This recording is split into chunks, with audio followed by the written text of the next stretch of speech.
नमस्कार भौणी, आपण मानकु स्वागत करुछु आजिर नारीमहल परिसरकु।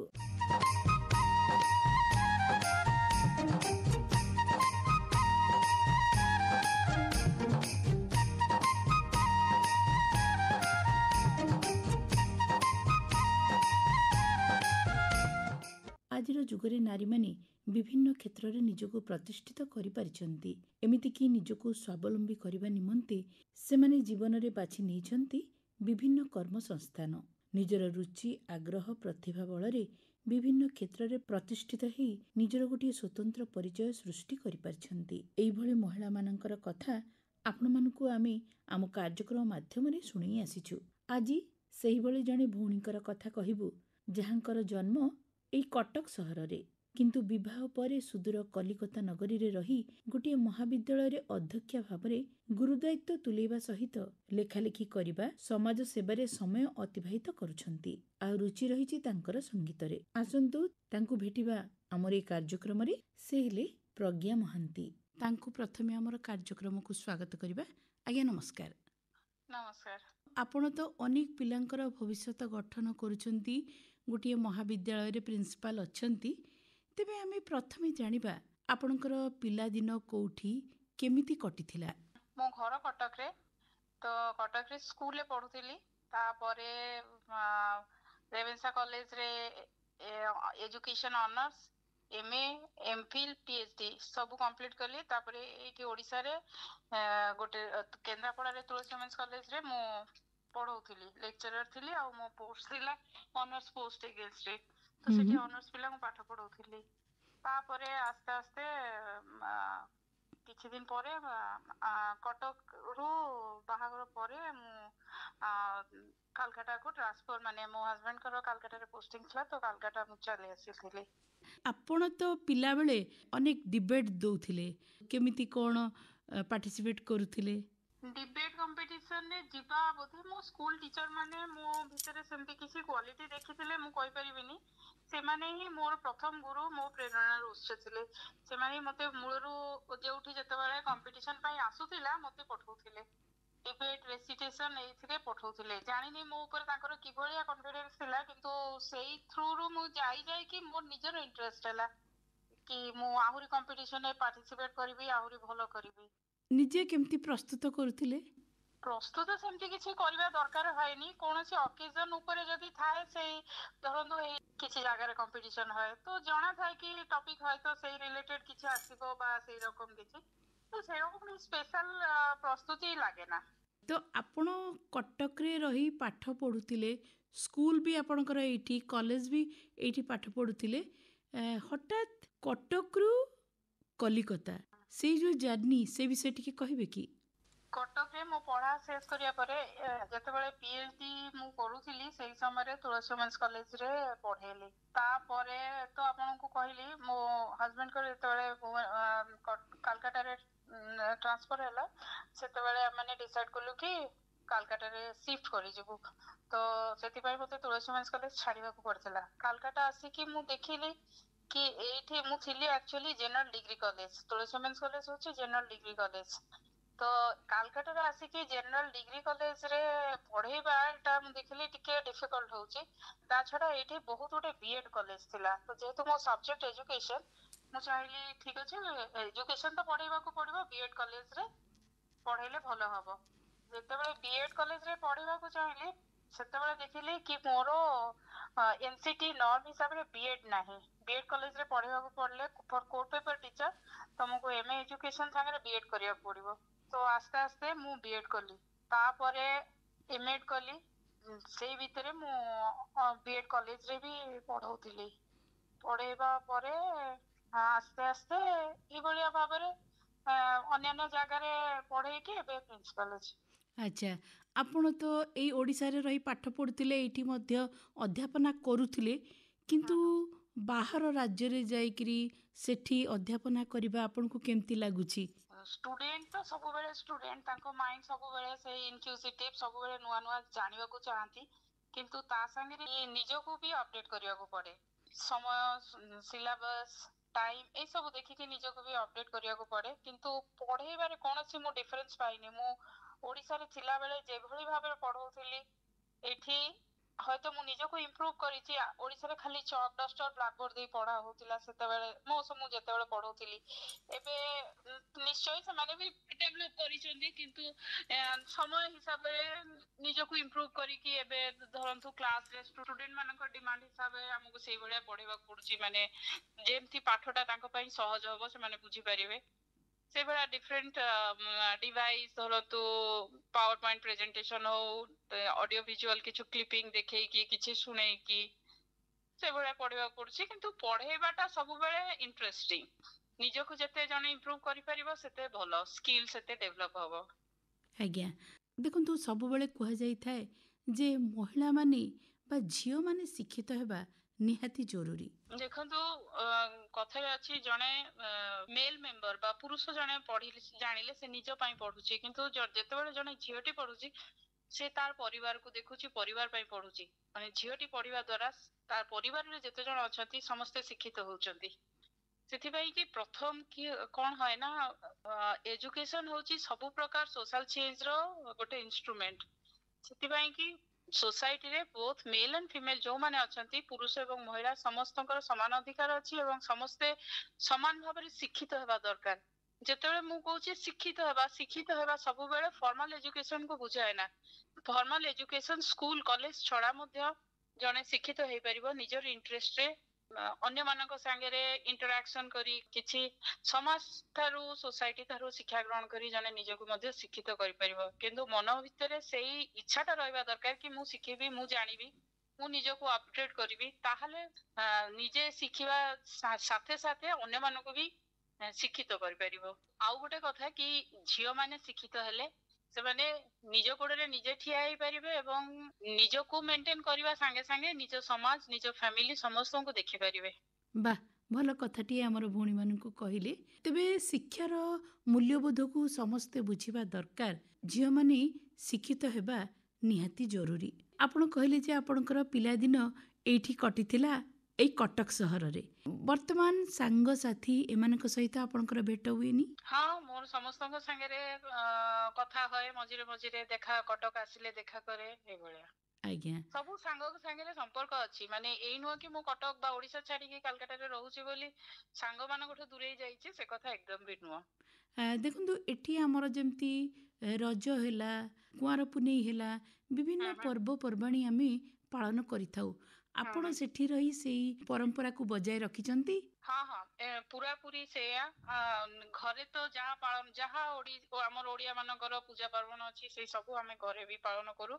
ତା ଛଡା ଓଡିଆ ସୋସାଇଟି ଅଛି, ଆମେ ସେଠି ବି ପାଳନ କରୁ ସମସ୍ତେ ଏକା ସାଙ୍ଗରେ ମିଶିକି, କୌଣସି ଅସୁବିଧା ହୁଏ ନା। ରଜଦୋଳିର ଗୀତ? ହଁ, ଯେତେବେଳେ ଆମେ ସମସ୍ତେ ଏକାଠି ହେଇକି ରଜ ପାଳନ କରୁ କୌଣସି ଗୋଟେ ଜାଗାରେ, ସେତେବେଳେ ସେଇ ସବୁ ଗୀତ, ପିଠା ସବୁ ହୁଏ। ଯେତେବେଳେ ପର୍ବପର୍ବାଣି ଆସେ, ପିଠା ଆଉ ମିଠା କଥା ନିଶ୍ଚୟ ମନେ ପଡ଼େ।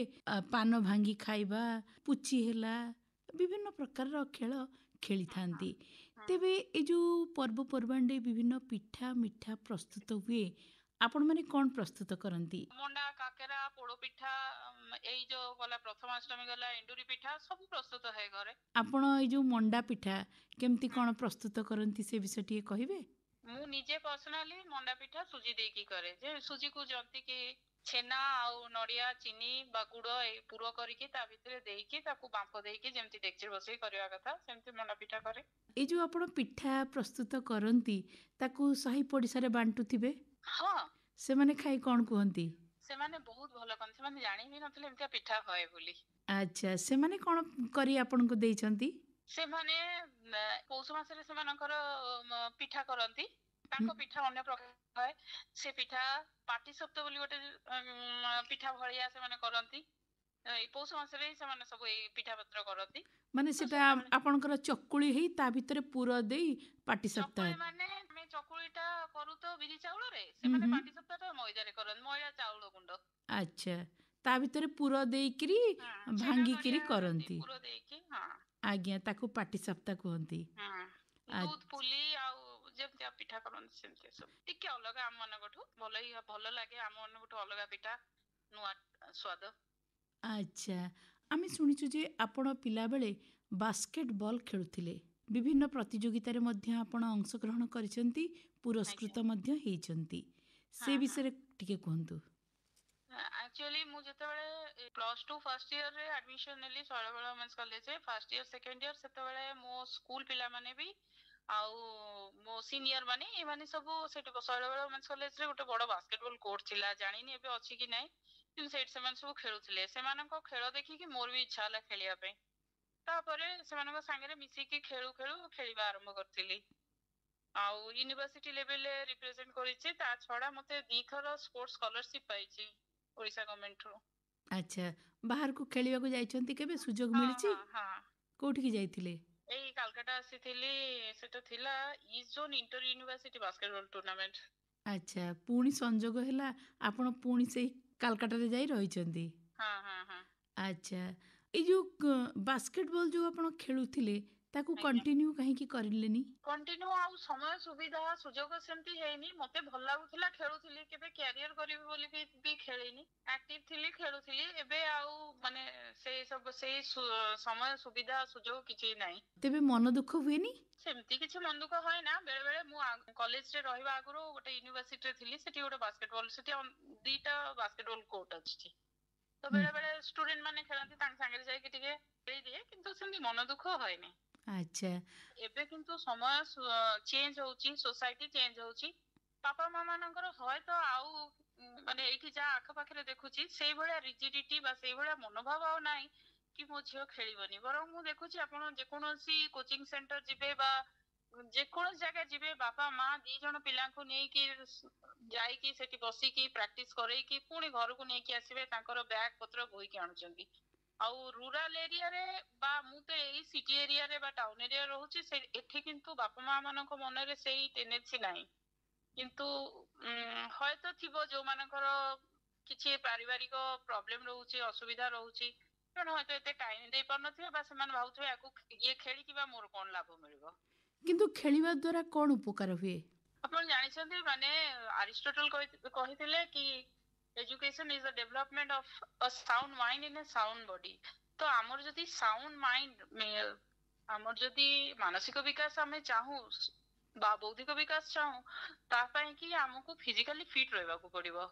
ଯେତେବେଳେ ମଣିଷ ଫିଜିକାଲି ଫିଟ୍ ନିଜେ ନ ରହିବ, ତାର ମନଟା ତ ସେଇଠି ରହିବ, ମୋ ହାତ କାଟୁଛି, ଗୋଡ କାଟୁଛି, ଅଣ୍ଟା କାଟୁଛି, ମୁଁ କେମିତି ପଢିବି? ବାସ୍, ତାହେଲେ ତାର ମାନସିକ ବିକାଶ ହେବ ବା କେମିତି? ତେଣୁ ଯେକୌଣସି କାମ ଆମେ କରୁଛୁ, ତା ପାଇଁ କି ପ୍ରଥମ ଦରକାର କି ମୁଁ ଫିଜିକାଲି ଫିଟ୍ ରହିବି। ଆଉ ଫିଜିକାଲି ଫିଟ୍ ରହିବା ପାଇଁ କି ମଣିଷର ଖେଳକୁଦ କରିବା ଦରକାର, ନିୟମିତ ଭାବରେ ଏକ୍ସରସାଇଜ କରିବା ମଧ୍ୟ ଦରକାର। ସେ ଯେକୌଣସି ବୟସରେ ହଉ, ପଢିବାର ଆଉ ଏଇ ସବୁ କରିବାର କୌଣସି ବୟସ ନଥାଏ। ନିଜ ବୟସ ହିସାବରେ ସେ ସେଇଭଳିଆ ଦେଖିକି ଏକ୍ସରସାଇଜ କରିବେ ବା ନିଜକୁ ଫିଟ୍ ରଖିବାକୁ ଚେଷ୍ଟା କରିବେ। ଭଲ କଥା କହିଲେ, ଖେଳା ଖେଳି କରିବା ନିହାତି ଦରକାର। ଆପଣ ନିଜେ ଅଧ୍ୟାପନା କରୁଛନ୍ତି, ଆପଣଙ୍କୁ କେବେ ଅବସର ସମୟ ମିଳେନି? ହଁ, ସମୟ ମିଳେ। କଣ କରନ୍ତି? ମୋର ତ ବହୁତ ହବି। କେତେବେଳେ ସିଲେଇ କରେ, ଛୋଟ ଛୋଟ ଏଇ ମୋବାଇଲ କଭର ଇଏ ସିଏ ବୁଣେ, ନହେଲେ ଗୀତ ଶୁଣେ, ରୋଷେଇ କରେ। ବିଭିନ୍ନ ପ୍ରକାରର ନୂଆ ନୂଆ ଖାଇବା ବନେଇବାରେ ମତେ ବହୁତ ଭଲ ଲାଗେ। ଆଜିକାଲି ତ ୟୁଟ୍ୟୁବ ହେଇଗଲା ପରେ ଯାହା ଚାହିଁଲେ ତାହା ମାନେ ଶିଖି ହଉଛି, ଶିଖିବାରେ କୌଣସି ଅସୁବିଧା ନାହିଁ। ଶିଖିବାରେ ଆପଣଙ୍କର ଅନେକ ଆଗ୍ରହ ରହିଛି। ତେବେ ଆପଣ କଥା ପ୍ରସଙ୍ଗରେ କହିଲେ ଗୀତ ଶୁଣିବାକୁ ଆପଣଙ୍କୁ ବହୁତ ଭଲ ଲାଗେ। ଆଜି କୋଉ କଣ୍ଠଶିଳ୍ପୀଙ୍କର ଗୀତ ଶୁଣିବେ? ଆପଣଙ୍କ ପସନ୍ଦର ଗୋଟେ ଗୀତ ମତେ ଶୁଣାନ୍ତୁ। ଶୁଣନ୍ତୁ, ଏଇ ଗୀତଟି ଗାଇଛନ୍ତି ଲୋପିତା ମିଶ୍ର।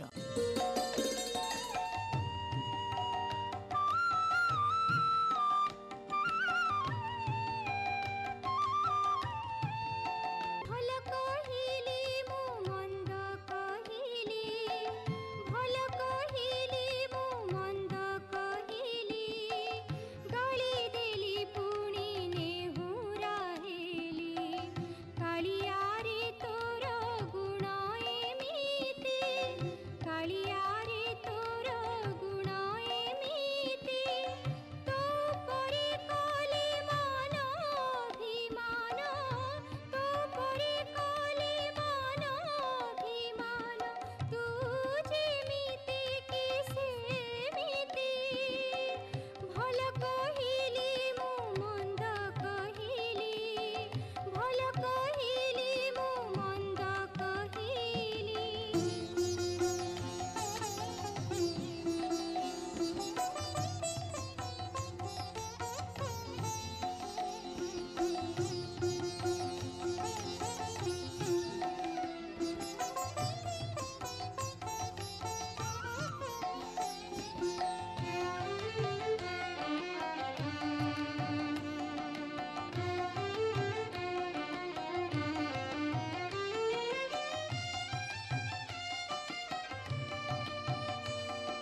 गीतटी तो शुणिले आपनको निश्चय भल लागिथिबो।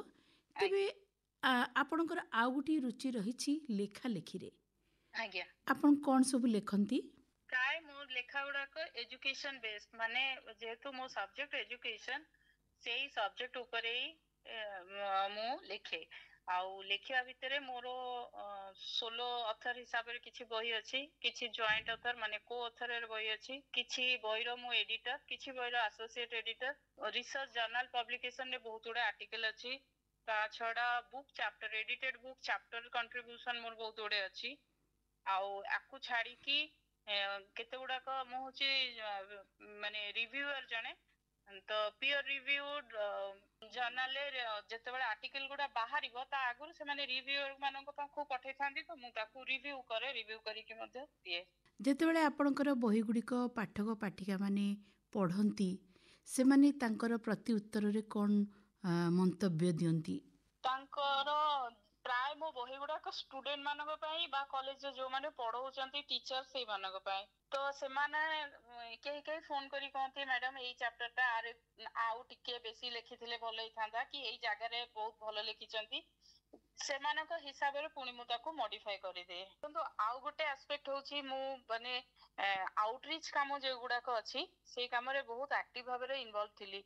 तो एनएसएस रो प्रोग्राम कोऑर्डिनेटर थिली उन्नत भारत अभियान बाकी ता छडा जे गुडाक सब गवर्नमेंट रो प्रोग्राम अछि आउटरीच पई कि ग्राम गारे लोक मानकर हेल्प करबा पई कि स्लम एरिया रे हेल्प करबा पई से सब काम रे मु एक्टिवली इन्वॉल्व तो सेही काम गुडाक करबा को मते बहुत भल लागे। आगे भाबुची एई काम को किछि रकम जेमिति कि आहुरी बेसी भलो भाबे रे करि परिबे। ही लेखा बा पढिबा संगे रे संपर्क मोर सब दिन केतेबेले भी माने मु फाका बसले मते इच्छा होय किछि लेखिया को एबे भी आर्टिकल लेखुची आज भी किछि गोटे आर्टिकल लेखिकी जमा देबी। आपण कहले जे दारिद्र्य सीमा रेखा तळे थिबा पिलामानकु साहाय्य सहयोगर हाथ बढ़ाइबा पे आपणकर बहुत इच्छा। आज्ञा सेमती किछि काम करूछंती के बे? हाँ मु प्रचुर काम करिछि आउ कंटिन्यूअसली करूछि।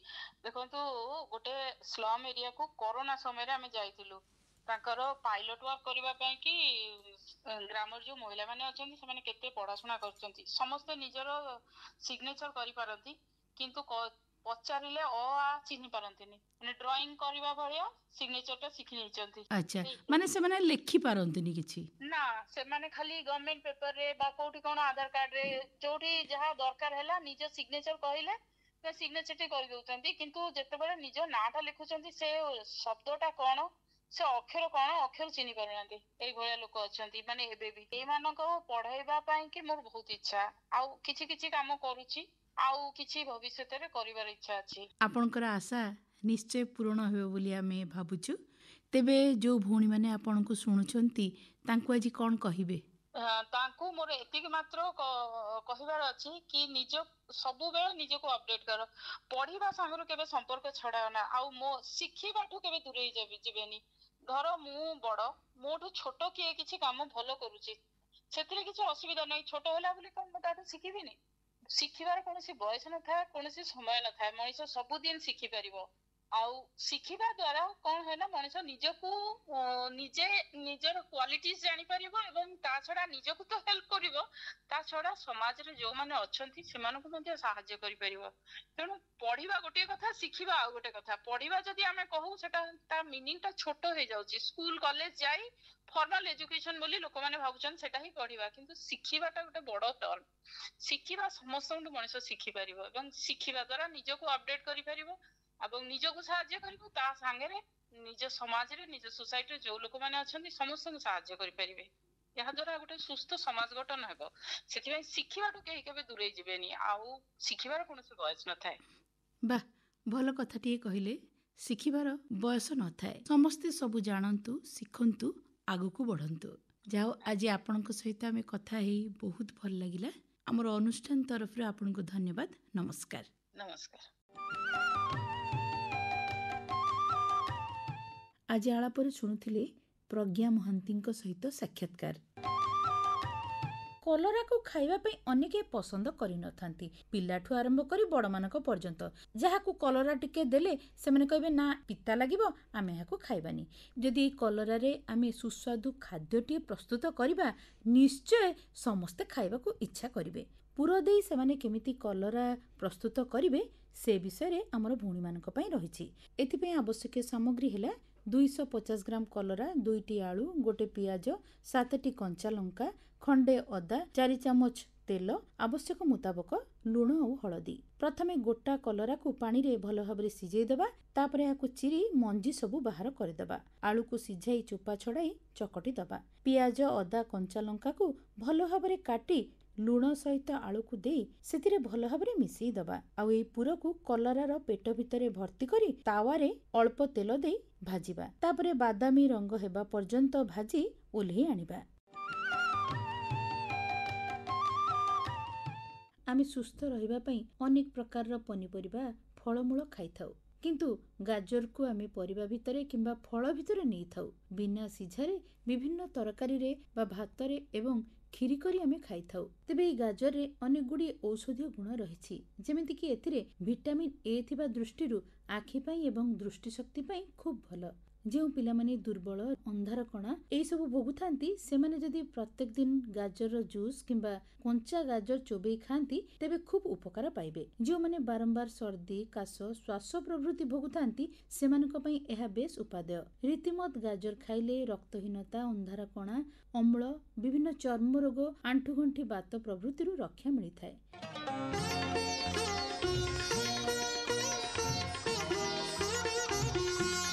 ଆମର ଗୃହିଣୀ ଭଉଣୀମାନଙ୍କର ଅଧିକାଂଶ ସମୟ ରୋଷେଇ ଘରେ ହିଁ କଟିଥାଏ, କିନ୍ତୁ ରୋଷେଇ ଘରର ପରିଷ୍କାର ପରିଚ୍ଛନ୍ନତା ପ୍ରତି ଦୃଷ୍ଟି ଦେବା ନିହାତି ଜରୁରୀ। ଖାଦ୍ୟ ପଦାର୍ଥ ପଡ଼ି ଅସରପା ପିମ୍ପୁଡ଼ିମାନେ ହୁଅନ୍ତି, ସେମାନେ ଗ୍ୟାସର ପାଇପକୁ କାଟିଦେବାର ସମ୍ଭାବନା ଅଧିକ ଥାଏ। ତେଣୁ ନିୟମିତ ବ୍ୟବଧାନରେ ଗ୍ୟାସର ପାଇପଟି ଠିକ୍ ଅଛି କି ନାହିଁ ପରୀକ୍ଷା କରାଇ ନିଅନ୍ତୁ। ରେଗୁଲେଟର ବନ୍ଦ କରିବାକୁ ଆଦୌ ଭୁଲନ୍ତୁ ନାହିଁ। ଭଉଣୀ, ଆପଣମାନେ ତ ଆମର କାର୍ଯ୍ୟକ୍ରମ ଶୁଣିଲେ, କିନ୍ତୁ କାର୍ଯ୍ୟକ୍ରମ କେମିତି ଲାଗିଲା ମତାମତ ଦେଇ ଚିଠିଟିଏ ନିଶ୍ଚୟ ଲେଖିବେ। ଆମକୁ ଚିଠି ଲେଖିବାର ଠିକଣା ହେଲା ନାରୀମହଲ ବିଭାଗ ମାର୍ଫତ କେନ୍ଦ୍ର ନିର୍ଦ୍ଦେଶକ, ଆକାଶବାଣୀ କଟକ, ପିନକୋଡ ହେଲା 753001। ଆଜିର କାର୍ଯ୍ୟକ୍ରମରୁ ସୁପର୍ଣ୍ଣା ଦତ୍ତଙ୍କୁ ଏଇଠୁ ବିଦାୟ ଦିଅନ୍ତୁ। ନମସ୍କାର।